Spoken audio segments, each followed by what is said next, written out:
સુનિતા મોહનીપુરની એક મહિલા હતી. તેને એક દીકરો હતો જેનું નામ પવન હતું. દુનિયામાં સુનિતા અને પવન સિવાય બીજું કોઈ નહોતું. સુનિતાએ ઘણી મુશ્કેલીઓ વેઠીને તેને મોટો કર્યો હતો. તેના માટે સુનિતાએ મજૂરી પણ કરવી પડી હતી. હવે પવન 18 વર્ષનો થઈ ગયો હતો. એક દિવસ પવન તેની માતાને કહે છે, માં, હવે હું કામ કરીશ અને તને કોઈ કામ કરવા દઈશ નહીં.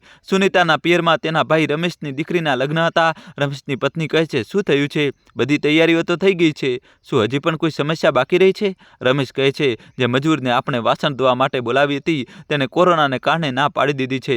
રમેશની પત્ની કહે છે, તો હવે આપણે શું કરીશું? રમેશ કહે છે, એક ઉપાય છે, આપણે સુનિતા દીદીને કેમ ન બોલાવીએ? રમેશની પત્ની બોલી, આ શું બકવાસ કરી રહ્યા છો? આટલા મહેમાનોની વચ્ચે આપણી ઇજ્જત નહીં જાય? તે એટલી ગરીબ છે કે તેને આપણી સંબંધી કહેતા પણ આપણને શરમ આવે છે. રમેશ કહે છે, અરે, આપણે થોડી ચાલાકીથી કામ લઈશું. આપણે બધાને ક્યાં કહેવાના છીએ કે તે આપણી દીદી છે? જો મહેમાન પૂછશે તો કહીશું કે અમે સન્માનથી મજૂરને પણ દીદી કહીએ છીએ. રમેશની પત્ની બોલી, હા, આ વાત તો તમે સાચી કહો છો.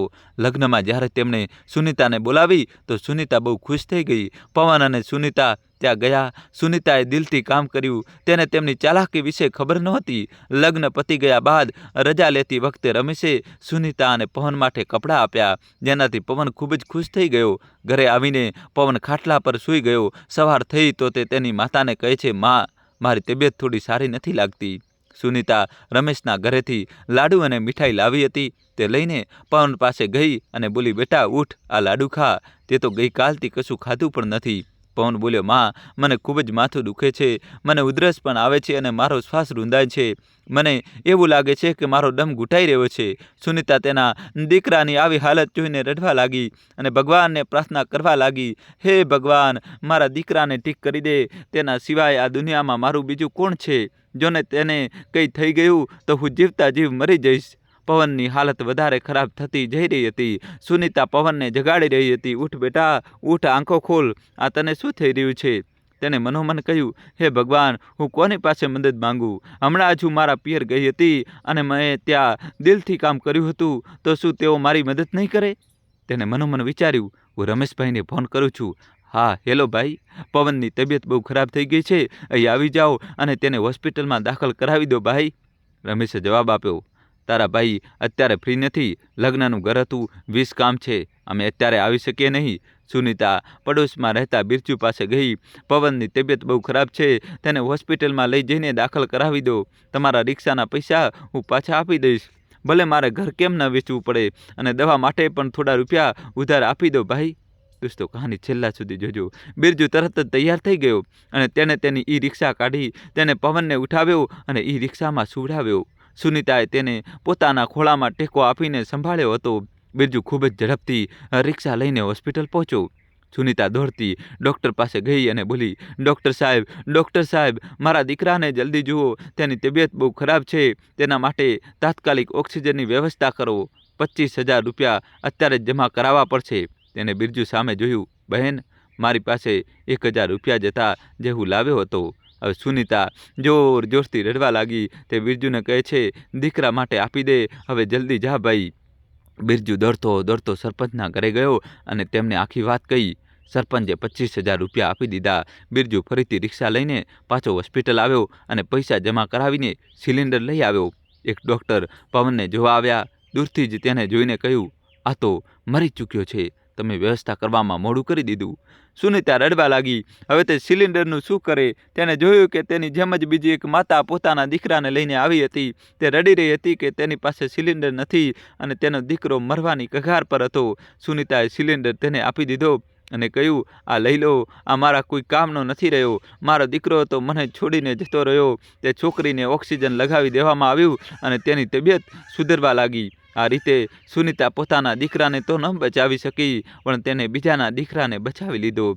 સુનિતા મૃત પવનને લઈને રિક્ષામાં બેઠી. બિરજુ પવનને લઈને ગામમાં આવ્યો. તેને જોતાં જ બધા લોકોએ પોતાના ઘરના દરવાજા બંધ કરી લીધા.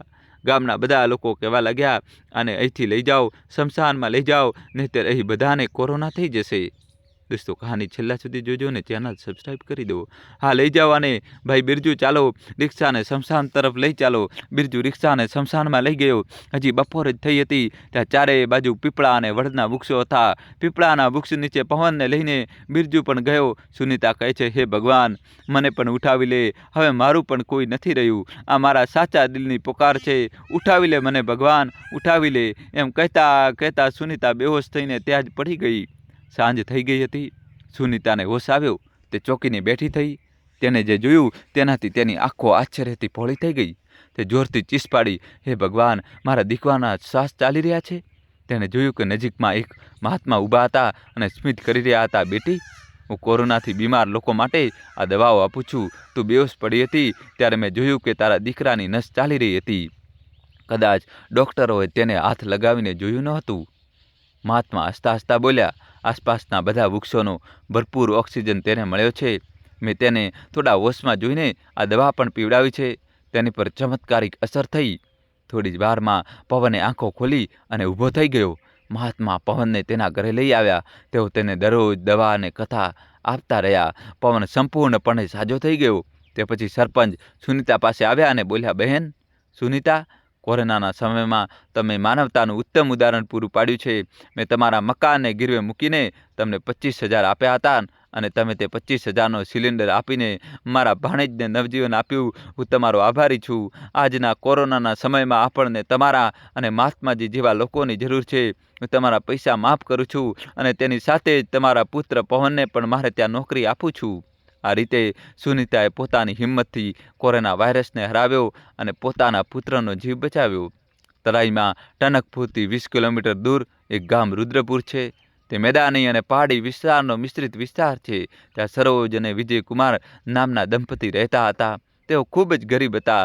તેમના લગ્નને ઘણા વર્ષો વીતી ગયા હતા, પરંતુ તેમને સંતાન ન હતું. પછી 15 વર્ષ પછી તેમને ત્યાં એક પુત્રનો જન્મ થયો તો તેઓ ખૂબ જ ખુશ થયા, પરંતુ અત્યંત ગરીબ હોવાને કારણે તેઓ પોતાની ખુશી વ્યક્ત કરી શકતા ન હતા. સરોજ પોતાના પતિને કહે છે, મારા મનમાં આવે છે કે હું આખા ગામને જમવા બોલાવું. મારા મનમાં ખૂબ જ આનંદ છે, પણ શું કરું, આપણી પાસે પૈસા નથી. વિજયકુમાર કહે છે, જો આ બાળક સલામત રહેશે તો ખુશી અને જમણવાર તો થતા જ રહેશે. ગામમાં બધાએ તેમનું અપમાન કર્યું. તેમને ત્યાં પુત્રનો જન્મ થયો, તેમ છતાં તેઓ કોઈ ખર્ચ કરી શક્યા નહીં. બાળક રુદ્ર ધીમે ધીમે મોટો થવા લાગ્યો. તેનું સરકારી શાળામાં પ્રવેશ કરાવવામાં આવ્યો. તે ભણવામાં ખૂબ જ હોશિયાર હતો, પરંતુ વિજયકુમાર બીમાર પડ્યા અને એક દિવસ તેમનું અવસાન થયું. સરોજ ખૂબ જ દુઃખી હતી. હે ભગવાન, હવે હું શું કરું? જીવન નિર્વાહ માટે કોઈ રસ્તો નથી. હું મારા પુત્રને કેવી રીતે ઉછેરું? હું તો ભણેલી પણ નથી. મજૂરી સિવાય મારી પાસે બીજો કોઈ રસ્તો નથી. દોસ્તો કહાની છેલ્લા સુધી જોજો, નવો ટ્વિસ્ટ આવશે. સરોજ ગામના લોકોના ઘરે મજૂરી કરવા લાગી અને તેના કારણે તે પોતાના પુત્ર પર પણ ધ્યાન આપી શકતી નહોતી. રુદ્ર જ્યારે ભણવા જતો ત્યારે સાંજે રાખેલું વાસી ખાવાનું ખાઈને જતો રહેતો. ક્યારેક તો તેને તે પણ મળતું નહોતું. બધા લોકો તેને હલકી નજરથી જોતા હતા. એક દિવસ તે ગામમાંથી સૈનિકોનો કાફલો પસાર થયો. બધા તેમને સલામ કરી રહ્યા હતા. આ જોઈને રુદ્ર ખૂબ પ્રભાવિત થયો. તે પોતાના મિત્રને કહેવા લાગ્યો, મને ખબર નહોતી કે સૈનિકોને આટલું માન સન્માન મળે છે. હવે તો હું પણ સેનામાં જ જઈશ. 10મા ધોરણમાં જ્યારે તેણે જિલ્લામાં ટોપ કર્યું ત્યારે તે પરિણામ લઈને પોતાની માતા પાસે આવ્યો અને બોલ્યો, માં, જો મારું પરિણામ હું જિલ્લામાં પ્રથમ સ્થાને આવ્યો છું. સરોજની આંખોમાં ખુશીના આંસુ આવી ગયા. માં, હું આર્મીમાં જઈશ. મેં નક્કી કરી લીધું છે બેટા, હું એકલી રહી જઈશ. પછી મારો આધાર કોણ બનશે? માં, તું જે રીતે મારી માં છે તે જ રીતે ભારત માતા પણ આપણા સૌની માં છે. હું તો કોઈ કામનો ન હતો, પણ તે મને એવો બનાવ્યો છે કે હું આખા દેશની સેવા કરું અને બધા મારું સન્માન કરે. હું તને ક્યારેય દુઃખી નહીં થવા દઉં. પણ હજી તેની સાથે મુશ્કેલીઓ હતી. તેને હતાશ થઈને તેની માને કહ્યું, માં, મારી પાસે બૂટ નથી. હું રોજ દોડવા જાઉં છું તો મારા પગમાં ઈજા થાય છે, કાંકરા ખૂંચી જાય છે. આ વાત સાંભળીને સરોજની આંખોમાં આંસુ આવી ગયા અને તે બોલી, મારા કિસ્મત જ એવી છે કે હું પૂરી મહેનત કરું છું તો પણ મારી જરૂરિયાતો પૂરી કરી શકતી નથી. રુદ્રને દોડવા માટે બૂટ પણ ન મળ્યા. તે ખુલ્લા પગે જ દોડીને પ્રેક્ટિસ કરતો રહ્યો. તેના સાથીઓ તેની મજાક ઉડાવતા અને એકબીજાને કહેતા, અત્યારે જુઓ, આ તો પાગલ થઈ ગયો છે. પોતાના જાણે કેટલો મોટો તીસ્મારકા સમજે છે. દોસ્તો જલ્દીથી ચેનલ સબસ્ક્રાઈબ કરી દો અને છેલ્લા સુધી જોજો, કહાનીમાં નવો ટ્વિસ્ટ આવશે. તો તેને પણ પોતાનું ફોર્મ ભર્યું. તેની લેખિત પરીક્ષા થઈ જેમાં તે પાસ થઈ ગયો. દોડમાં તો તેને ખૂબ સારા ગુણ મેળવ્યા અને તે આર્મીમાં સિલેક્ટ થઈ ગયો. જે દિવસે તેને આ સમાચાર મળ્યા તે મીઠાઈનો ડબ્બો લઈને આવ્યો અને ખુશીના માર્યા તેની માને બોલ્યો, માં, આજે મેં જિંદગીની ખૂબ મોટી પરીક્ષા પાસ કરી લીધી, મારું સિલેક્શન થઈ ગયું. આ સમાચાર આખા ગામમાં ફેલાઈ ગયા. હવે તો આખા ગામના લોકો તેને અભિનંદન આપવા લાગ્યા. સરોજ બોલી, તે આજે માહોલ બદલી નાખ્યો. આજ લોકો અમને પૂછતા પણ ન હતા, આજે અમને અભિનંદન આપવા આવે છે. થોડા દિવસો પછી રુદ્ર તેની ટ્રેનિંગ પર જતો રહ્યો. ત્યાંથી જ્યારે તેને રજા મળી ત્યારે તે તેના ઘરે આવ્યો. રાત્રે ઘરે સૂતી વખતે અચાનક અડધી રાત્રે તેની ઊંઘ ઉડી. ખૂબ ભયંકર અવાજ આવી રહ્યો હતો. તે ઉઠ્યો અને સરોજને હલાવીને બોલ્યો, માં, ઊઠ, સાંભળ, આ અવાજ કેવો આવી રહ્યો છે? સરોજ ગભરાઈને ઉઠી અને બોલી, અરે, મને તો લાગે છે જેમ કે વાવાઝોડું આવી રહ્યું છે. રુદ્રે બારી ખોલી તો તે ચોંકી ઉઠ્યો. તેને એવું લાગતું હતું કે જાણે વાદળ ફાટ્યું હોય. પછી આખી રાત ધોધમાર વરસાદ વરસ્યો અને જ્યારે સવાર થઈ તો ભયાનક દૃશ્ય હતું. પાણીની તેજીથી આવતી ધારાએ તોફાની રૂપ લીધું હતું અને તે પોતાના રસ્તામાં આવતા ખોખા, ઘર વગેરે બધાને વહાવીને લઈ જઈ રહી હતી. આ જોઈને આસપાસના લોકો ગભરાઈ ગયા હતા અને એકબીજાને કહી રહ્યા હતા, હવે શું થશે? આપણે અહીંથી બચીને કેવી રીતે જઈશું? અરે, આપણે તો અહીં જ દફન થઈ જઈશું. પણ અત્યારે આ સમયે આપણે ક્યાં જઈ શકીએ છીએ? ગામના બધા લોકો એક સુરક્ષિત જગ્યાએ ભેગા થઈ ગયા હતા. અચાનક જ તેઓ જ્યાં ઊભા હતા ત્યાં પાસેની ખડક ખસી અને ત્યાં એક મોટી તિરાડ પડી ગઈ. ધીમે ધીમે નીચે સરકવા લાગ્યા અને તેની સાથે ગામના 3 લોકો પણ ગબડતા નીચે જવા લાગ્યા. ગામના બધા લોકો બૂમો પાડવા લાગ્યા, કોણ બચાવશે? રુદ્રએ ત્યાં ઊભેલી મહિલાઓને કહ્યું, તો ગભરાશો નહીં, મને 2-3 સાડીઓ આપો. તે લોકોએ સાડીઓ કાઢીને આપી. રુદ્રએ તે સાડીઓને એક ઝાડ સાથે બાંધી અને તે સાડીઓ પકડીને નીચે ખડકની તરફ જવા લાગ્યો. ત્યાંથી તે સંભાળીને તે લોકોને એક એક કરીને ઉપર લાવ્યો. સૌથી છેલ્લે તે બદલુને ઉપર લાવ્યો. જેવો બદલુ ઉપર પહોંચ્યો, ખડક એકદમથી ગબડીને ઊંધી થઈ ગઈ અને તેની સાથે જ રુદ્ર પણ નીચે ગબડી ગયો. અરે, આ શું થયું? રુદ્ર ખડક સાથે જ નીચે ગબડી ગયો. પ્રશાસને રાહત કાર્ય જોરશોરથી શરૂ કરી દીધું. ફસાયેલા લોકોને સુરક્ષિત જગ્યાએ પહોંચાડવામાં આવી રહ્યા હતા, પરંતુ બદલુ, ચંદન અને સોને જવાની ના પાડી દીધી. તે લોકોએ ડોક્યું કરીને જોયું તો ફસાયેલી સાડીઓનો સહારો લઈને રુદ્ર ધીમે ધીમે ઉપર ચડતો આવી રહ્યો હતો. ત્યારે મને એક ઝાડ અને ઝાડીઓનો સહારો મળી ગયો. મેં તેને પકડી લીધો. પહેલાં તો મને કંઈ સમજાયું નહીં. પછી મેં જોયું કે હું બચી ગયો તો હું ધીમે ધીમે ઉપર આવી ગયો. થોડા દિવસો પછી ફરીથી બધું બરાબર થઈ ગયું. આખું ગામ રુદ્રને માથે ચડાવીને રાખતું હતું અને ચારે બાજુ તેની સાહસિક કાર્યની ધૂમ મચી ગઈ હતી. દોસ્તો, કહાની છેલ્લા સુધી જોજો, નંબર ટ્વિસ્ટ આવશે. અનિલ એક 12 વર્ષનો છોકરો છે જે પોતાની માતાને ખૂબ પ્રેમ કરે છે. તેની સવાર અને તેની સાંજ માત્ર પોતાની માતાના નામથી જ શરૂ થાય છે. વિમલા ઘર ચલાવવાની સાથે સાથે પોતાના પરિવારનું પેટ ભરવા માટે બીજાના ઘરોમાં પણ કામ કરે છે. માં પોકારતો અનિલ પોતાના ઘરમાં પ્રવેશ્યો. બેટા, હું અહીં છું રસોડામાં. કેટલી સરસ સુગંધ આવી રહી છે. શું બનાવી રહી છો? અનિલ દોડીને હાથમાં ધોઈને આવે છે અને જમવા બેસી જાય છે. ત્યારે જ વિમલાનો પતિ ત્યાં આવી જાય છે. વિમલાના પતિનું નામ સંતોષ છે. સંતોષ એક અક્કડ સ્વભાવનો માણસ છે. તે શાકભાજી વેચતો હતો, પણ પોતાની આખી કમાણી જુગાર અને દારૂમાં ઉડાવી દે છે. એટલું જ નહીં, તે નકામા કામમાં પણ લગાડી દે છે. ઘરે આવતા સંતોષ ગુસ્સામાં અવાજ લગાવે છે, જલ્દી ખાવાનું લગાવ, મારે કામ પર પણ જવાનું છે. ત્યાં ખીરપુરી જોઈને મજા આવી ગઈ. તારી પાસે ખીરપુરી બનાવવાના પૈસા ક્યાંથી આવ્યા? આજે સંતોષ ગુસ્સાથી કહે છે, જી, એ તો શું, અહીં મારા દારૂ અને જુગારના પૈસા પૂરા નથી થતા અને તું આમ જ પૈસા ઉડાવી રહી છે? પપ્પા, મેં કહ્યું હતું ખીર ચૂપચાપ ખાઓ. જ્યારે મોટા લોકો વાત કરતા હોય ત્યારે બાળકો ચૂપ રહે છે. અને બિમલા, તું યાદ રાખજે, હવે પછી પૈસા આવે તો સીધા મને આપજે, ઠીક છે? આ કહીને સંતોષ અને અનિલ ખાવાનું ખાવા લાગે છે. એક દિવસ વિમલાની મિત્ર કમલા તેને મળવા આવે છે. અભિનંદન વિમલા, તું માતા બનવાની છે. વિમલા ઉદાસ મનથી કહે છે, આભાર. કમલા, કેમ ઉદાસ કેમ છે? કેવી ચિંતા? અત્યારે 3 લોકોમાં જ ઘર ચલાવવું મુશ્કેલ છે. બીજો એક સભ્ય આવશે તો કેવી રીતે કામ ચાલશે?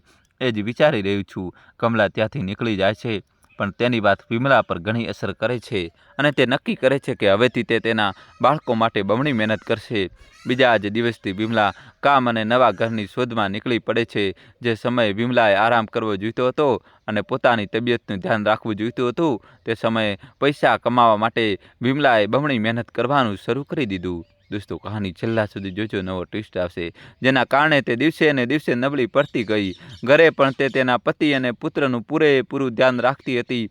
તે સવારે વહેલી ઉઠતી, અનિલને નવડાવતી અને શાળા માટે તૈયાર કરતી. પછી તેના પતિ માટે નાસ્તો બનાવી તેને કામ પર મોકલતી અને બપોરના ભોજન પહેલાં 4 ઘરોમાં ઝાડુ પોતું અને વાસણો ધોવા જેવું કામ કરતી.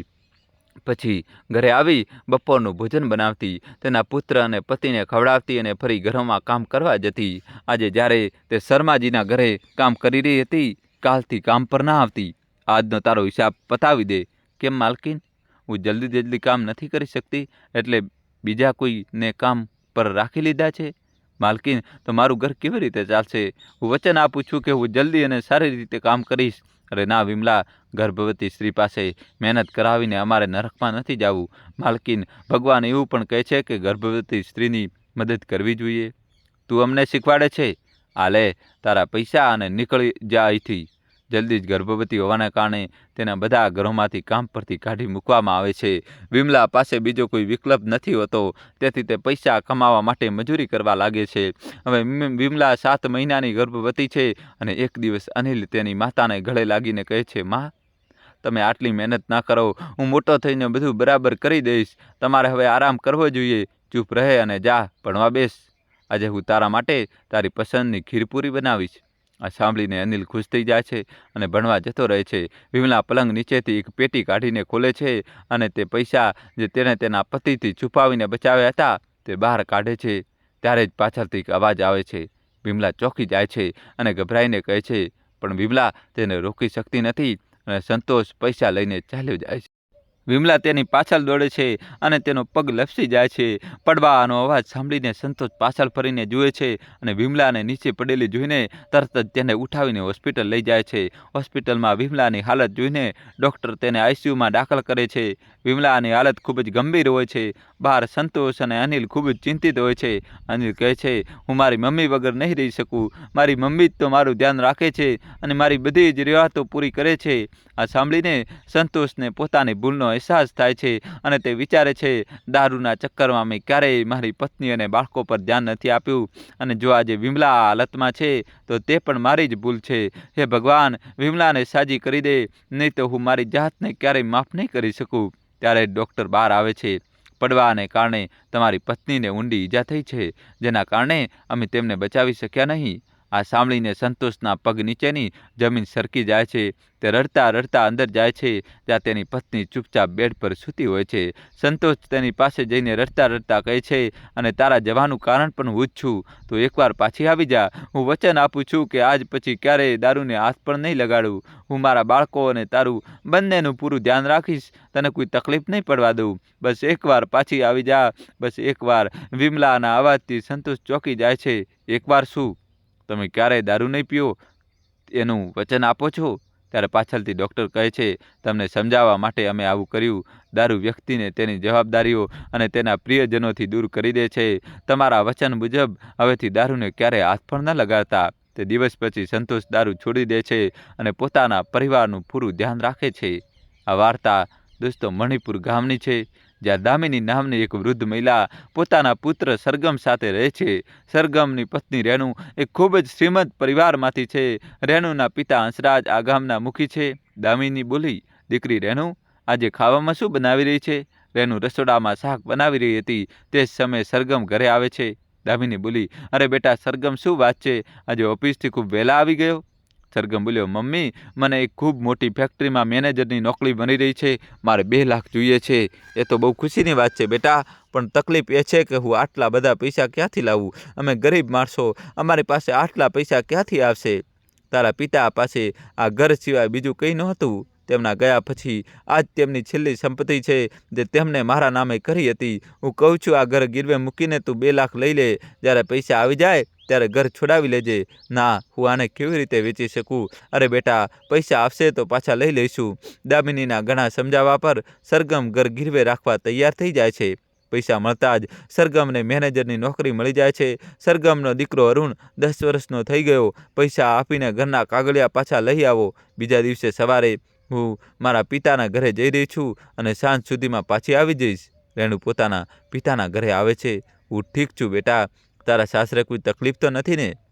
ઘર ગીરવે મૂકીને લોન લીધી હતી. આજે સાસુ કહે છે કે પૈસા આપીને ઘરના કાગળિયા પાછા લઈ આવો. પિતાજી, હવે અમારો દીકરો અરુણ પણ મોટો થઈ ગયો છે. તેના સારા ભવિષ્ય માટે આપણને આગળ પૈસાની જરૂર પડશે ને. હવે આવા સમયે આ 2 લાખ આપી દઈશું તો આપણે બચત કેવી રીતે કરીશું? કોઈ બીજું ઘર લઈ લે અને તારા પતિ અને દીકરા સાથે ખુશ રહે તે કેટલા દિવસ રહેશે? તેના માટે તું તારી ખુશીઓ શા માટે છોડી રહી છે? હંસરાજ રેણુને તેની સાસુ વિરુદ્ધ ખૂબ ભડકાવે છે. રેણુ તેના પિતાની વાતોમાં આવી જાય છે અને તેના સાસરે આવે છે. દોસ્તો, કહાની હજુ બાકી છે. જોડાયેલા રહેજો. જલ્દીથી વિડીયો લાઈક કરીને તમારા ભાઈ માટે ચેનલ. રાતના સમયે શું વાત છે? રેણુ તેના પતિ સરગમને તેના પિતાએ કહેલી વાત જણાવે છે. તારી વાત સાચી છે. આમ પણ આ ઘરની હાલત કેટલી ખરાબ છે. આ શું કહી રહી છે બેટા? આ તારા પિતાજીની છેલ્લી નિશાની છે. આવું તું કેવી રીતે વિચારી શકે? તો તેનો મતલબ આપણે આખી જિંદગી આ ખંડેરમાં વિતાવીશું? આ ખંડેરમાં તમે રહો. હું મારા બાળકનું ભવિષ્ય ખરાબ કરવા માંગતી નથી. તમે તો તમારી જિંદગી જીવી લીધી. ઓછામાં ઓછું અમને તો શાંતિથી ખુશી ખુશી જીવવા દો. સરગમ આ શું કહી રહી છે? મમ્મી, રેણુ સાચું તો કહી રહી છે. ક્યાં સુધી આપણે આવા ખંડેરમાં રહીશું? સરગમ, જો તારે અહીંથી જવું હોય તો તું જઈ શકે છે. હું જીવતા જીવ મારા પતિને અનામતને આમ બરબાદ નહીં થવા દઉં. ઠીક છે મમ્મી, તમે અહીં જ રહો. અમે હમણાં જ જઈ રહ્યા છીએ. આ સાંભળીને દામિનીની આંખોમાંથી આંસુ આવી ગયા. સરગમ રેણુ અને અરુણના ઘરને હંમેશા માટે છોડી દે છે. ભગવાન, તારી કેવી લીલા છે. આજે મારા દીકરાએ મને કયા રસ્તે લાવીને ઊભા રાખી દીધા. શું આ દિવસ જોવા માટે જ તેને ઉછેર્યો હતો?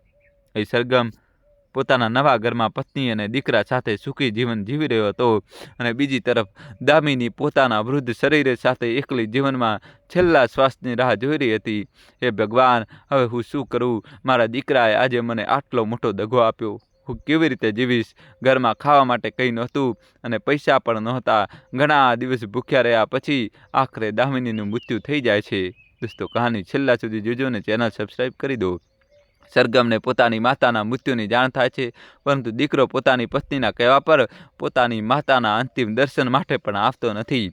મારે ચા નથી બનાવવી. તમે એક કામ કરો, ઘરે એક નોકર રાખી લો. મારાથી હવે ઘરનું કામ નથી થતું. હા, આ શું બોલી રહી છે? શું તું ગાંડી થઈ ગઈ છે કે તારાથી કામ નથી થતું? ના, તમે એટલું સાંભળો. સરગમ ગુસ્સામાં ઓફિસ જતો રહે છે. રેણુ રોજની જેમ પોતાના દીકરાને લઈને તેના પિતાના ઘરે જાય છે અને રાત્રે પાછી ફરે છે. રાત્રે સરગમ ઘરે આવે છે. રેણુ, એક ખરાબ સમાચાર છે. મારી નોકરી જતી રહી છે. ખબર નથી, મેં કંઈ કર્યું નથી અને તેમને ખોટા ચોરીના આરોપમાં મને નોકરીમાંથી કાઢી મૂક્યો છે. શું કહ્યું? નોકરીમાંથી કાઢી મૂક્યો? આખો દિવસ ઘરના કામ કરતાં કરતાં થાકી જાઉં છું. હંમેશની જેમ સરગમ અને રેણુ વચ્ચે ફરીથી દલીલ થાય છે. તારી સાથે લગ્ન કરીને હું પછતાઈ રહ્યો છું. સારું, આ બધું લગ્ન પહેલાં તમને દેખાયું ન હતું? અરે જાઓ જાઓ, જે માણસ પોતાની માતાનો ન થયો તે મારો શું થશે? માતાએ તમારી નોકરી માટે પોતાનું ઘર વેચી દીધું અને બદલામાં તમે તેમને બેઘર કરી દીધા. આ દુનિયામાં તમારાથી મોટો મૂર્ખ કોઈ નથી. આ સાંભળીને સરગમની આંખોમાં આંસુ આવી ગયા. રેણુ, આ બધું મેં તારા કહેવાથી કર્યું હતું, જેથી આપણું અને આપણા દીકરાનું ભવિષ્ય સારું રહે. તમે જન્મ આપ્યો, તમે તેના નહીં થઈ શક્યા તો મારાથી ક્યાંથી થશો?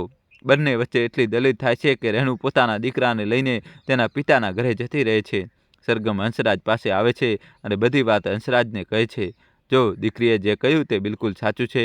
તારા જેવી પ્રકૃતિના માણસ સાથે હું મારી દીકરીને એક પળ પણ નહીં રાખું. દોસ્તો, કહાની છેલ્લા સુધી જોજો. નવો ટ્વિસ્ટ આવશે. ચેનલ સબસ્ક્રાઈબ કરી દો.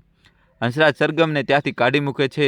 સરગમ રસ્તામાં ચાલતા ચાલતા રડવા લાગે છે. મારી સાથે આ શું થઈ ગયું? મેં જે છોકરી માટે મારી માને આટલું દુઃખ આપ્યું, આજે તેને મારી સાથે આવો વ્યવહાર કર્યો. કાશ તું તેના બહેકાવામાં ન આવ્યો હોત તો આજે મારી મા મારી સાથે હોત.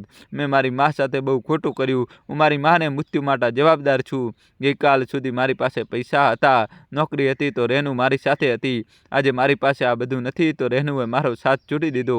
આમ વિચારીને સરગમ હવે ખૂબ પછતાઈ રહ્યો છે અને રડી રહ્યો છે. તેને એ વાતનો અહેસાસ થઈ ગયો છે કે આ દુનિયામાં કોઈનું નથી હોતું. રમણનો કોલેજનો અભ્યાસ પૂરો થઈ ગયો હતો. હવે તે નોકરીના શોધમાં હતો. તેની મા સવિતા અને પિતા હરીશે તેને ખૂબ લાડથી ઉછેર્યો હતો. તેના પિતાનું અવસાન થઈ ગયું હતું, તેથી ઘરની જવાબદારી તેના પર આવી ગઈ હતી. રમણ તો પોતાની માની આંખોનો તારો હતો. તેની મા હજી પણ તેનું ધ્યાન એવી રીતે રાખતી હતી જાણે તે કોઈ નાનું બાળક હોય. બેટા, થોડો આરામ કરી લે. આખો દિવસ કામ જ કરતો રહે છે અને જો મેં તારા માટે હલવો બનાવ્યો છે, તને ભાવે છે ને? રમણ ચીડાઈને બોલ્યો. દેખાતું નથી? ઓફિસનું જરૂરી કામ કરી રહ્યો છું, જ્યારે જુઓ ત્યારે મને પરેશાન કરતી રહ્યો છો. મારી આંખોમાં આંસુ આવી જાય છે. તે જુએ છે કે હવે રમણ તેની સાથે સરખી રીતે વાત નથી કરતો અને તે પોતાના મિત્રો સાથે ખૂબ વાતો કરે છે, પણ પોતાની મા માટે તેની પાસે સમય જ નથી. એક દિવસ સવિતા જમવાનું ટેબલ પર મૂકી દે છે. આજે તેને પોતાના દીકરાની પસંદગીનું ખાવાનું બનાવ્યું છે. હવે તે રમણના આવવાની રાહ જુએ છે. ત્યારે રમણ આવે છે તો તે બોલે છે, આજે તો મારો દીકરો મારાથી ખુશ થઈ જશે.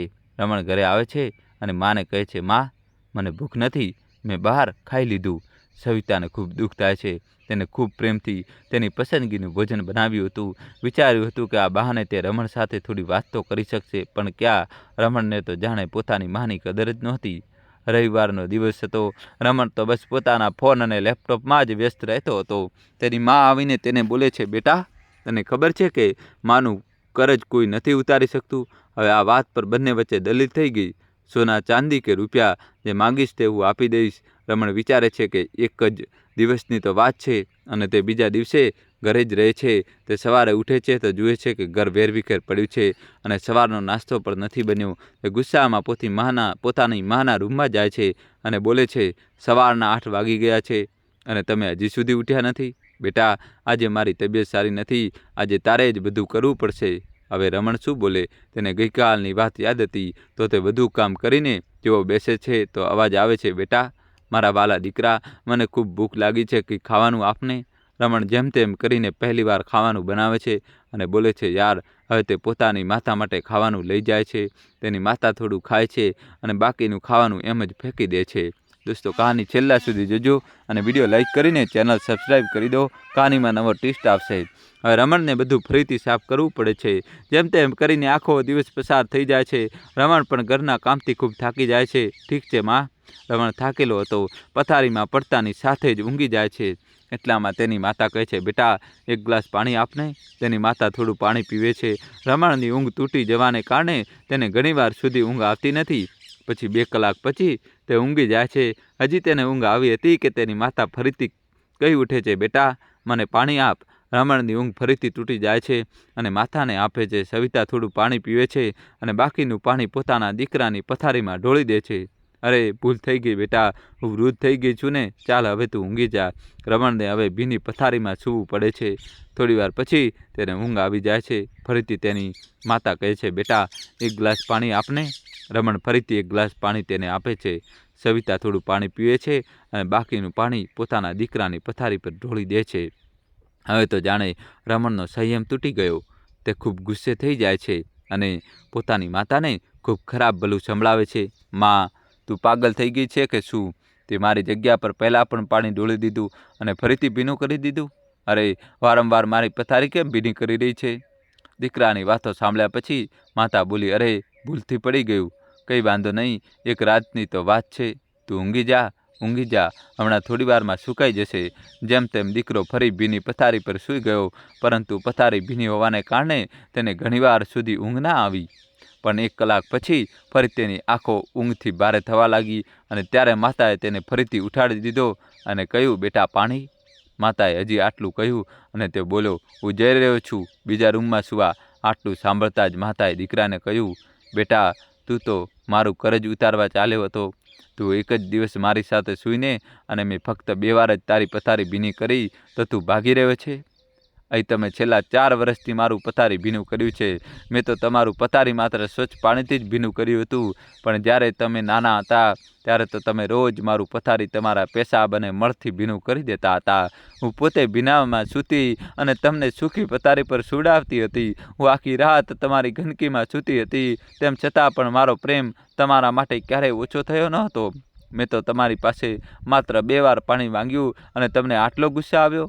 પણ જ્યારે તમે નાના હતા ત્યારે તમે ક્યારેક રાત્રે પાણી તો ક્યારેક દૂધ માંગતા હતા અને હું હસીને દરેક વખતે તમને મારા હાથે પીવડાવતી હતી. જ્યારે તમે રાત્રે બીમાર પડતા ત્યારે હું તમને આખી રાત છાતીએ લગાડીને આંગણામાં ફરતી હતી જેથી તમે સૂઈ જાઓ, અને આજે તમે માનું કરજ ચૂકવવા નીકળ્યા છો. બેટા, એક જન્મ તો શું, 7 જન્મમાં પણ માનું કરજ ઉતારી શકાતું નથી. હવે તમે તમારી આંખોથી જોઈ લીધું છે કે આ કરજ એવું છે જેને કોઈ પણ રીતે ઉતારી શકાતું નથી. મારા દીકરા, હા, આનો અહેસાન તમને ખરેખર ત્યારે જ થશે જ્યારે તમે પોતે માતા પિતા બનશો. રમણને પણ હવે તેની માની વાત સમજાઈ જાય છે અને તે તેની મા પાસે તેના દ્વારા કરવામાં આવેલા ખરાબ વ્યવહાર માટે માફી માંગે છે. દોસ્તો, કહાની છેલ્લા સુધી જોજો અને ચેનલ સબસ્ક્રાઈબ કરી દો. મને માફ કરી દો. તમે સાચું કહો છો કે માનું કરજ કોઈ ઉતારી શકતું નથી. આજે એક રાતમાં જ હું હેરાન થઈ ગયો. ગંદા પલંગ પર સૂઈને રાત પસાર કરી. મને માફ કરી દો માં. તે દિવસથી રમણ હવે તેની માની દરેક વાત માનવા લાગ્યો અને મિત્રો કરતાં વધારે સમય તેની મા સાથે વિતાવવા લાગ્યો. આખરે માની જગ્યા કોણ લઈ શકે? નવી વાર્તા દોસ્તો. દિનાપુર નામનું એક સુંદર ગામ એક નાનકડી નદીના કિનારે હતું. ત્યાં શોભિત નામનો એક છોકરો તેની મા સરસ્વતી સાથે રહેતો હતો. જ્યારે તે નાનો હતો ત્યારે જ તેના પિતાનું અવસાન થયું હતું. બેટા, આજે નાસ્તો કરી લે અને પછી સ્કૂલે જા. મોડું થઈ રહ્યું છે. મારે પણ કંઈક કામ છે. માં, મને આ રોટલી સારી નથી લાગતી. હું તો દૂધ સાથે ખાઈશ. મને દૂધ પણ જોઈએ છે. હું બંસીના ઘરે જઈને જોઉં છું. તેના ઘરે દૂધ હોય છે. પડોશમાં બંસીધરના ઘરે જાય છે અને કહે છે, ભાઈ બંસી, મારા શોભિતને દૂધ વગર જમતું સારું નથી લાગતું. મને રોજ એક ગ્લાસ દૂધ આપી દેજે. એના બદલામાં તારે મારું કામ પણ કરવું પડશે. માની લે કે મારી મમ્મી બીમાર રહે છે અને અમે વાસણ ધોવા માટે એક ભાઈને શોધી રહ્યા છીએ. તો એક કામ કર, તું બપોરે મારા વાસણ ધોઈ નાખજે અને એના બદલામાં હું તને દૂધ અને થોડા રૂપિયા પણ આપીશ. સારું ભાઈ. આ રીતે ગામમાં દરેક જણ એકબીજા સાથે જોડાયેલા હોય છે. રોકડ રૂપિયાને બદલે વસ્તુઓ અને કામ કરીને પણ કામ ચલાવી શકાય છે. સરસ્વતી આખો દિવસ મજૂરી કરતી અને જ્યારે મજૂરી ન મળે તો ગામમાં જેનું પણ કામ મળે તે કરી લેતી. શોભિતને તે સારા કપડાં પહેરાવતી, સારું ખાવાનું ખવડાવતી અને શાળાએ ભણાવતી હતી. દોસ્તો, કહાની છેલ્લા સુધી જોજો ને વિડીયો લાઈક કરી ચેનલ સબસ્ક્રાઈબ કરી દો. મમ્મી, તું કેટલી નબળી થઈ ગઈ છે. જ્યારે હું મોટો થઈ જઈશ ત્યારે હું તને કોઈ પણ કામ નહીં કરવા દઉં. મારો રાજકુમાર દીકરો નોકરી કરીને રૂપિયા લાવશે અને હું રાણીની જેમ બેસીને જ રાજ કરીશ. બેટા, મારા પેટમાં દુખી રહ્યું છે. હું ખાઈશ તો બીમાર પડી જઈશ. કદાચ પેટમાં ગેસ પણ થઈ ગયો છે. ખાવાથી તો તકલીફ વધુ વધી જશે. તે પાણી લેવા માટે જાય છે. શોભિત પોતાના માટે દાળ પીરસવા માટે વાસણનું ઢાંકણ ખોલે છે તો ચોંકી જાય છે. તે સમજી જાય છે કે મમ્મી માટે કંઈ જ બચ્યું નથી. જે કંઈ હતું તે તેને મને ખવડાવી દીધું અને પોતાના માટે બહાનું બનાવી રહી છે જેથી મને ખબર ન પડે અને હું આરામથી ખાઈ લઉં. તેની આંખોમાં આંસુ ભરાઈ આવે છે. તેની શહેરમાં નોકરી લાગે છે અને તે એક અધિકારી બને છે. તે પછી તેના લગ્ન થઈ જાય છે. સરસ્વતી પણ શહેરમાં આવીને થોડા દિવસ રહે છે. બહુ સીમા તેનું જીવવું હરામ કરી દે છે. તેના પર ઘણા ખોટા આરોપ લગાવીને શોભિતના કાન ભરતી રહે છે કે સારા કપડાં પહેરો, થોડું સારું રહન સહન રાખો. આખરે તમે એક અધિકારી છો. તમને મળવા આવતા લોકો આવે છે તો તેમને જોઈને કહે છે કે તમે એક નોકરાણી રાખી છે. આ જાણી જોઈને આપની બદનામી કરે છે. હા, તું સાચું કહી રહી છે. આપનું એક સ્ટાન્ડર્ડ છે અને તેને નીચે લાવવામાં લાગી છે.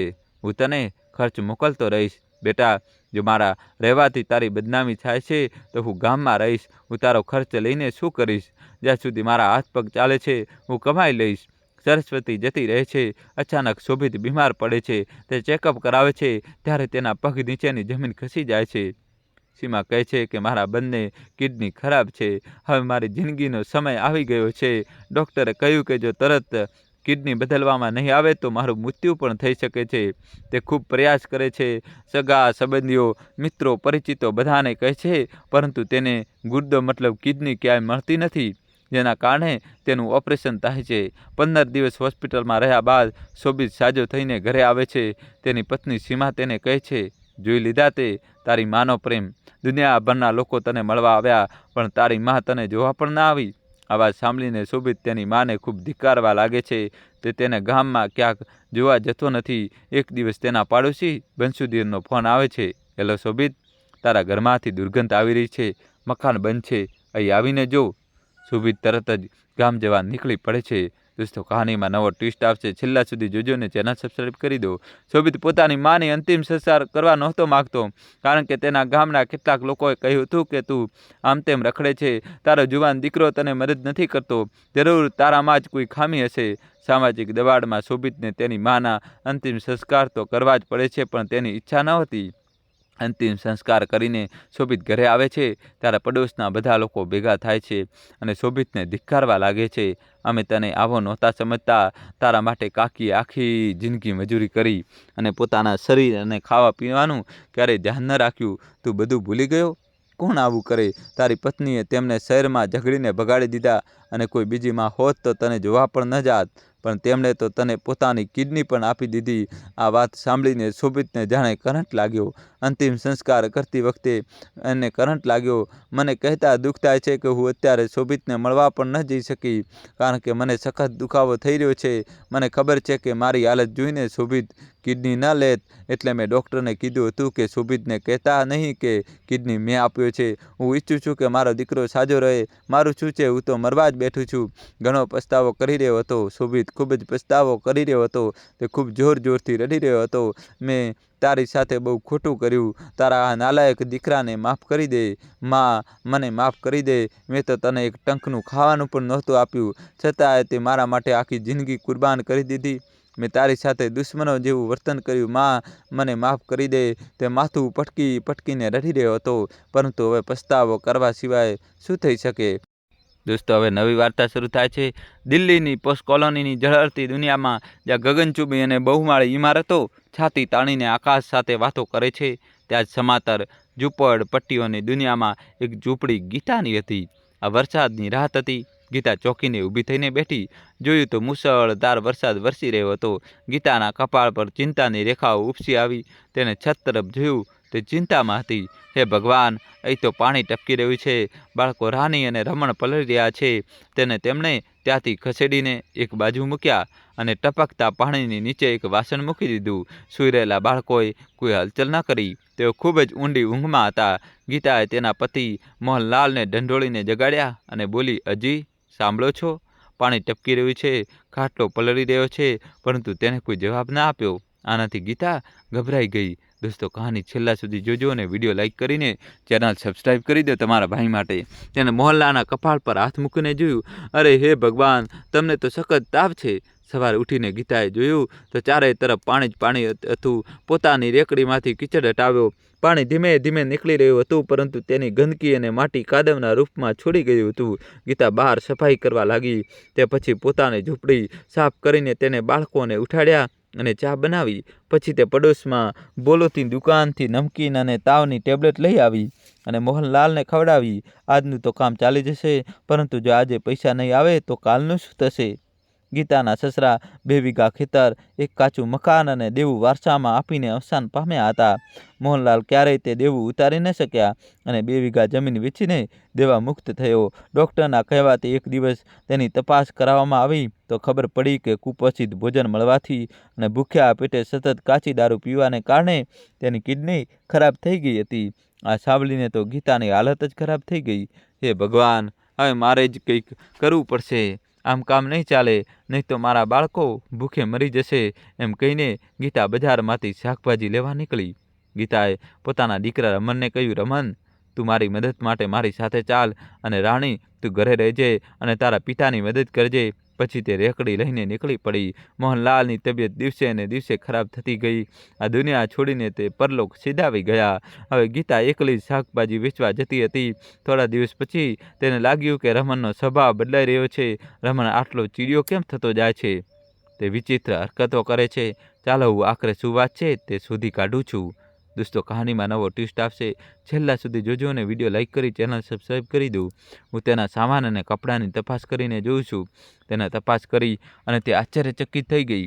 તેની પાસેથી પૈસા અને નશાની પડીકીઓ મળી. હે ભગવાન, આનો અર્થ એ છે કે તે ખરાબ સંગતમાં જઈ રહ્યો છે. જ્યારે તેને આ વાતની જાણ થઈ ત્યારે તેના પગ નીચેની ધરતી ખસી ગઈ.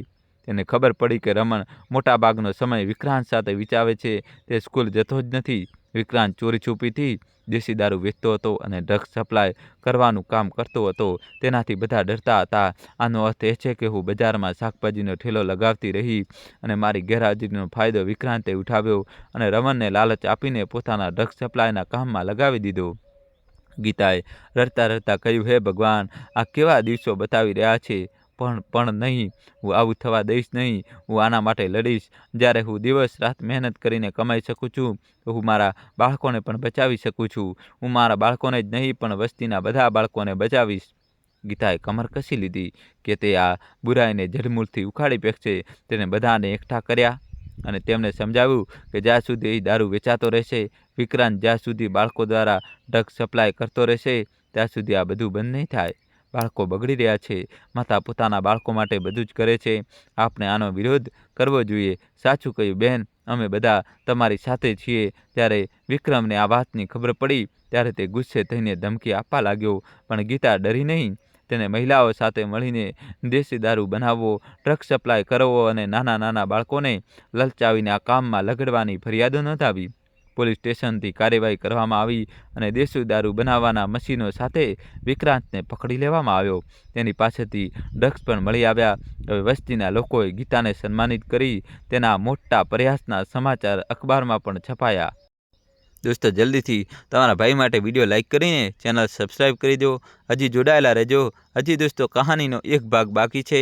હું તમારા માટે સુંદર સુંદર કહાની બનાવતો રહીશ. તમે અમારી ચેનલને ગીતા રમણને સમજાવતા બોલે, જુઓ, મેં તારા માટે મારો જીવ લગાવી દીધો છે. હું મારા માટે કંઈ કરતી નથી. બેટા, જો તું પણ આ વાત નહીં સમજે તો મારા જીવનમાં કઈ સુખ રહેશે? તારી બહેન પણ છે, તેના ભવિષ્ય વિશે વિચાર. તું અપરાધી બની જઈશ તો આખી જિંદગી જેલમાં રહીશ. રમણ બોલ્યો, હું સમજી ગયો છું. તે મને પૈસાનો લાલચ આપીને પોતાનું કામ કઢાવી રહ્યો હતો. હવે હું મન લગાવીને ભણીશ અને તમારી પણ મદદ કરીશ. હવે રમણ અને રાની ખૂબ મહેનતથી ભણે છે. તેઓ બંને સ્કૂલે જાય છે અને ગીતા શાકભાજીનો થેલો લઈને નીકળી પડે છે.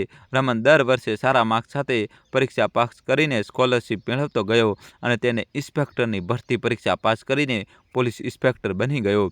બીજી તરફ રાનીએ નર્સિંગનો કોર્સ કર્યો અને તે નર્સ બની ગઈ. આજે ગીતાનું માથું ગર્વથી ઊંચું છે. તેની ખુશીમાં બધા સામેલ હતા. બધા લોકો ગીતાના ખૂબ વખાણ કરી રહ્યા હતા. આ રીતે સખત મહેનત કર્યા પછી ગીતાએ પોતાનું સ્થાન હાંસલ કરી લીધું. દોસ્તો, હવે નવી વાર્તા શરૂ થાય છે.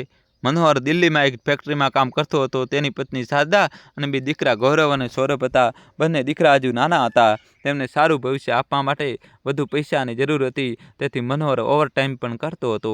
એક દિવસ તેને ઓવરટાઈમ કર્યો. વધુ થાકી જવાને કારણે તેને જોખું આવી ગયું. તે મશીન પર કામ કરતી વખતે અચાનક પડી ગયો અને તેનું મૃત્યુ થયું. તાત્કાલિક ત્યાં બધા કર્મચારીઓ ભેગા થઈ ગયા. મિલનો માલિક ગભરાઈ ગયો. તેને લાગ્યું કે તેના પર કેસ થઈ જશે. તેથી તેને પોતાના મજૂરોને કહ્યું, અરે, આને જલ્દીથી અહીંથી હટાવીને રોડ પર નાખી દો, જેથી લાગે કે અકસ્માત થયો છે, નહીં તો આપણે ફસાઈ જઈશું. રાત્રે શારદાને સમાચાર મળ્યા કે મનોહરનો રોડ પર અકસ્માત થઈ ગયો છે. હે ભગવાન, હું શું કરું અને ક્યાં જાઉં? કોણ મને સારો આપશે? આટલા નાના બાળકોનું પાલન પોષણ કેવી રીતે થશે? અમે હંમેશા સાથે ઊભા રહીએ છીએ. જો કે મનોહરલાલનો આ મહિનો પૂરો થઈ ગયો હતો. હવે નવો મહિનો શરૂ થવાનો હતો. તેમ છતાં અમે 1 મહિનાનો પગાર તમને એમ જ મફતમાં આપી રહ્યા છીએ. આવો અહેસાન જતાવીને મેનેજરે પાછો ફર્યો. મિલ માલિકે આપેલા પૈસાથી મનોહરલાલનું અંતિમ સંસ્કાર થઈ ગયું. હવે તો શારદા પાસે એક ફૂટી કોડી પણ નહોતી. દોસ્તો, કહાની છેલ્લા સુધી જોજો અને વિડીયો લાઇક કરી દો. મનોહરલાલના અંતિમ સંસ્કારમાં તેના 2-4 મિત્રો અને 1-2 પાડોશીઓ જ સામેલ થયા હતા. ત્યારબાદ તો બધાએ પોતપોતાનો રસ્તો પકડી લીધો. કોઈનો પણ પત્તો ન હતો. કોઈ તેની આસપાસ પણ ફરકતું ન હતું. શારદાએ ઘરમાં રાખેલા રાશનથી 2-3 દિવસ કામ ચલાવ્યું. ત્યારબાદ તો તેના ઘરમાં કંઈ રહ્યું નહીં. બાળકોને ભૂખ લાગી હતી. ગૌરવને કહ્યું, મને ભૂખ લાગી છે, મારે ખાવું છે અને હું ચા પણ પીશ. શારદાની આંખોમાંથી આંસુ નીકળવા લાગ્યા. મનોહરલાલ જીવતો હતો ત્યારે બાળકો માટે સારી સારી વસ્તુઓ લાવતો હતો. શારદા મનોમન વિચારી રહી હતી કે તે બાળકોને ફરવા લઈ જતો હતો. આજે મારી પાસે ખાવા માટે કંઈ નથી. જો હું મારા પગની પાયલ વેચી દઉં તો 2-3 દિવસના ખાવાનું તો થઈ જશે. બાળકો ભૂખ્યા તો નહીં રહે. આ વિચાર તેને યોગ્ય લાગ્યો. તે દિવસે તેને પોતાની પાયલ વેચી દીધી અને તેનાથી મળેલા પૈસાથી બાળકો માટે ખાવા પીવાનું લઈ આવી. ત્યારે જ ઘરમાં ચૂલો સળગ્યો. શારદાના પડોશમાં ગેંદા ચાચી કહેતી હતી તે એકલા જ રહેતા હતા. શારદા પોતાના માટે રસોઈ બનાવતી ત્યારે ગેંદા ચાચીનું પણ બનાવી દેતી અને તેમને એકલા રસોઈ બનાવવા દેતી નહોતી. તેથી બંને એકબીજાને મદદ કરતા હતા. દોસ્તો, કહાની છેલ્લા સુધી જોજો. વિડીયો લાઇક કરી ચેનલ સબસ્ક્રાઈબ કરી દો. એક દિવસ ગેંદા ચાચી શારદા પાસે આવ્યા અને બોલ્યા, મારી ઉંમર ઘણી થઈ ગઈ છે. બાળકોએ પોતાના ઠેકાણા બનાવી લીધા અને બીજી જગ્યાએ રહેવા ચાલ્યા ગયા. પણ મેં મારું ઘર છોડ્યું નહીં. એટલે હું એકલી જ રહું છું. દીકરી, મારા બાળકોએ મારો સાથ છોડી દીધો, પણ તે મારી મદદ કરી. મારી પાસે પૈસા તો નથી દીકરી, પણ હું બીજી રીતે તારી મદદ કરી શકું છું. હું તને એક સલાહ આપું છું કે તું કંઈક કામ કર. હું તારા બાળકોની સંભાળ રાખીશ. હું આ એટલા માટે કહું છું કારણ કે મને તારા પ્રત્યે ખૂબ લગાવ છે. ગેંદા ચાચીની વાતો સાંભળીને શારદાની આંખો ભરાઈ આવી અને શારદા બોલી, ખરાબ સમયમાં બધા સાથ છોડી જાય છે. તમે પણ મારા જેવા જ છો, એટલે તમને મારા પ્રત્યે સહાનુભૂતિ છે. કહો, હવે હું શું કરું? ગેંદા ચાચીએ કહ્યું, દીકરી એક કામ કર, મોટા મોટા ઘરોમાં ઝાડુ પોતું અને રસોઈ બનાવવાનું કામ પકડી લે તો તને આરામથી એટલા રૂપિયા મળી જશે કે તારું અને તારા બાળકોનું પેટ ભરાઈ જશે. આ વાત શારદાને યોગ્ય લાગી. તે પોતાના બાળકોને ગેંદા ચાચી પાસે મૂકીને કામ શોધવા નીકળી. 2-3 ઘરોમાં તેને કામ મળી પણ ગયું. હવે જીવનની ગાડી પાટા પર આવી ગઈ હતી. ધીમે ધીમે શારદાના બાળકો મોટા થવા લાગ્યા અને શાળાએ જવા લાગ્યા. ગેંદા ચાચી તેમને શાળાએ મૂકવા અને પાછા લેવા જતા હતા. દોસ્તો, કહાની છેલ્લા સુધી જોજો, નવો ટ્વિસ્ટ આવશે. એકવાર શારદા બીમાર પડી ગઈ. ઘણા દિવસો સુધી તે કામ પર જઈ શકી નહીં. તે પછી તે ડૉક્ટર સાનીના ઘરે કામ કરવા ગઈ. મનોમન તે વિચારી રહી હતી, શું કરું? આજે તો પૈસા પણ નહીં મળે. બાળકો 2 દિવસથી ભૂખના કારણે રડી રહ્યા છે અને ગેંદા આંટીની તબિયત પણ સારી નથી. તેમને પણ ખાવાનું ન મળવાથી તે પણ લગભગ બેહોશ થઈ ગઈ છે. શું કરું કંઈ સમજમાં આવતું નથી. તે દિવસે શારદાએ મનમાં કંઈક વિચારીને એક નિર્ણય કર્યો. તેને ખૂબ જ બધું ભોજન બનાવ્યું. ડૉક્ટર સાની અને મેડમને ભોજન પીરસીને પોતાના ઘર માટે તેને ચૂપચાપ ખૂબ જ બધું ભોજન એક થેલીમાં ભરી લીધું હતું. તે થેલીને છુપાવીને ઘરની બહાર નીકળી ગઈ અને પોતાના ઘર તરફ ચાલી નીકળી. પણ શ્રીમતી સાહનીએ તેને જોઈ લીધી તો તેમણે ડૉક્ટરને કહ્યું, જુઓ, આને તો આપણે ખૂબ જ સીધી અને ભોળી સમજતા હતા ને. ખબર નહીં તે આપણા ઘરમાંથી કઈ વસ્તુની ચોરી કરીને લઈ જઈ રહી છે. જલ્દી જુઓ. ડૉક્ટર સાહનીએ જ્યારે આ સાંભળ્યું તો તેઓ આશ્ચર્યચકિત રહી ગયા. ઘણે દૂર ચાલ્યા પછી તેઓ ઝૂંપડપટ્ટીની વસ્તીમાં આવી ગયા. તેમણે જોયું કે શારદા એક ઝૂંપડીમાં પ્રવેશી ગઈ. બારી પાસે ઊભા રહીને ડૉક્ટર સાહેબે અંદરનું દૃશ્ય જોવા લાગ્યા. શારદાએ થેલી ખોલી તો ડૉક્ટરની આંખો આશ્ચર્યથી પહોળી થઈ ગઈ. તે થેલીમાંથી ભોજન કાઢ્યું. શારદાએ તે ભોજન 2 થાળીઓમાં પીરસ્યું અને એક થાળી લઈને ગેંદા ચાચી પાસે ગઈ, જે લગભગ બેહોશીની હાલતમાં પડી હતી. દોસ્તો, કહાની છેલ્લા સુધી જોજો. શારદાએ તેમને હલાવીને ઉઠાડ્યા અને બોલી, ઉઠો ચાચી, ઉઠો. જુઓ, હું ભોજન લઈ આવી છું. ગેંદા ચાચી ઉઠીને ભોજન જોઈને તે તેના પર તૂટી પડી અને આખી થાળી સાફ કરી નાખી. ગેંદા ચાચીએ શારદાને કહ્યું, તારું ભલું થાય બેટી, તે મારો જીવ બચાવી લીધો. બીજી તરફ શારદાના બાળકો બીજી થાળી પર તૂટી પડ્યા હતા. ભોજન ખાઈને હવે તેમના શરીરમાં જીવ આવ્યો હતો. હવે ગેંદા ચાચીએ શારદાને પૂછ્યું, આટલું બધું ભોજન તને કોણે આપ્યું? શારદા રડતા રડતા બોલી, ચાચી, મેં મારા જીવનમાં પહેલી વાર ચોરી કરી છે અને મને તેનો ખૂબ પસ્તાવો છે, પણ હું શું કરું? આ સિવાય મારી પાસે કોઈ વિકલ્પ નહોતો. ડૉક્ટર સાહનીએ બારીમાંથી આ બધું જોયું તો તેમની આંખોમાં આંસુ આવી ગયા. તેમને પોતાની જાત પર પસ્તાવો થયો કે તેમણે શારદા પર શંકા કરી હતી. તેઓ મનોમન વિચારવા લાગ્યા કે માણસની મજબૂરી શું નથી કરાવતી. પછી તેઓ ઝૂંપડપટ્ટીની અંદર ગયા અને શારદાને કહ્યું, બહેન, મને માફ કરજો. હું તમારો પીછો કરી રહ્યો હતો. મેં તમને ઝૂલો લઈ જતા જોયા હતા. આજથી તમે બધા અમારી સાથે આવીને રહેશો, કારણ કે અમારે તો બાળકો છે જ નહીં. હું બાળકોને મારું જીવન આપીશ અને મારા ઘરે કોઈ વડીલ પણ નથી, તો તમને માની કમી નહીં વર્તાય. આ રીતે શારદાના જીવનમાં ફરીથી ખુશીઓ પાછી ફરી. દોસ્તો, કહાની કેવી લાગી કોમેન્ટ્સમાં જણાવજો અને વિડીયો લાઇક કરીને ચેનલ સબસ્ક્રાઈબ કરજો. અને દોસ્તો, કોમેન્ટ્સમાં તમે કયા શહેરથી સ્ટોરી જોઈ રહ્યા છો એ તો લખવું જ પડશે. જલ્દીથી લખી દો અથવા કોમેન્ટ્સમાં તમારું શુભ નામ જણાવજો, જેથી હું આવનારી સ્ટોરીમાં હું તમારું નામ લઈશ. વિડીયો લાઇક કરીને ચેનલ સબસ્ક્રાઈબ કરી દો. ખૂબ ખૂબ ધન્યવાદ. દિલથી આભાર.